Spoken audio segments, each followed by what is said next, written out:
Kerala Blasters എഫ്സിയുടെ പരിശീലകനായിട്ടുള്ള Mikhael ഷെഹ്റ കൃത്യമായിട്ടുള്ള പദ്ധതികളുമായിട്ടാണ് കാര്യങ്ങളെ approach ചെയ്യുന്നത്. പുള്ളിയുടെ ഗെയിം പ്ലാൻ കാണുമ്പോൾ നമുക്ക് മനസ്സിലാവും.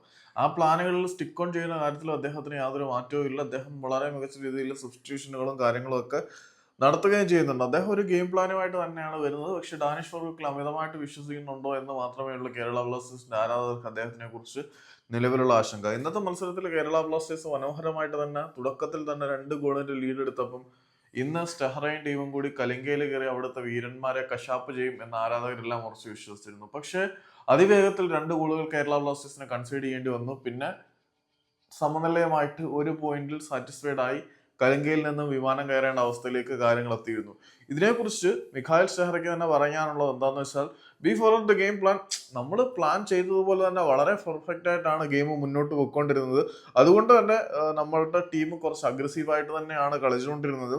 നമുക്ക് അതുകൊണ്ട് തന്നെ ആ 2 ഗോളുകൾ നേടാൻ കഴിഞ്ഞു. അബ്സല്യൂട്ട്ലി ആ 2 ഗോളുകളും നമ്മൾ ഡിസർവ് ചെയ്തതായിരുന്നു. പക്ഷെ ഒരു പോയിന്റിൽ നമ്മുടെ കയ്യിൽ നിന്നും ഒരു ഗോൾ കൺസീഡ് ചെയ്യുന്ന ഒരു സന്ദർഭം ഉണ്ടായി. ആ സമയത്ത് നമ്മളുടെ ടീം മൊത്തത്തിൽ അങ്ങ് തകർന്നു പോയി. Then suddenly we lost a little bit of moment and they get into the game. ആ ഒരു ഗോള് വഴങ്ങിയതിന് ശേഷം നമ്മൾ പെട്ടെന്ന് ഒന്ന് തകർന്നു പോയി. ഈ തകർച്ച വളരെ എഫക്റ്റീവായിട്ട് ഒഡീഷ മുതലെടുത്തു. അവര് കളിയിലേക്ക് തിരിച്ചു വന്നു എന്നാണ് നമ്മുടെ മിഖായൽ സ്റ്റെഹ്റ പറഞ്ഞത്. അതായത് കേരള ബ്ലാസ്റ്റേഴ്സ് ഇന്ന് വിജയം കൈവിട്ട നിമിഷം എന്ന് പറയുന്നത് ആ ഒരു ഗോൾ വഴങ്ങിയ ശേഷം ഉണ്ടായ ആശയക്കുഴപ്പം തന്നെയാണ്. ആ ആശയക്കുഴപ്പം രണ്ടാമത്തെ ഗോളിലേക്ക് വഴിവെക്കുകയും ഒഡീഷ സമനില പിടിക്കുകയും ചെയ്തു.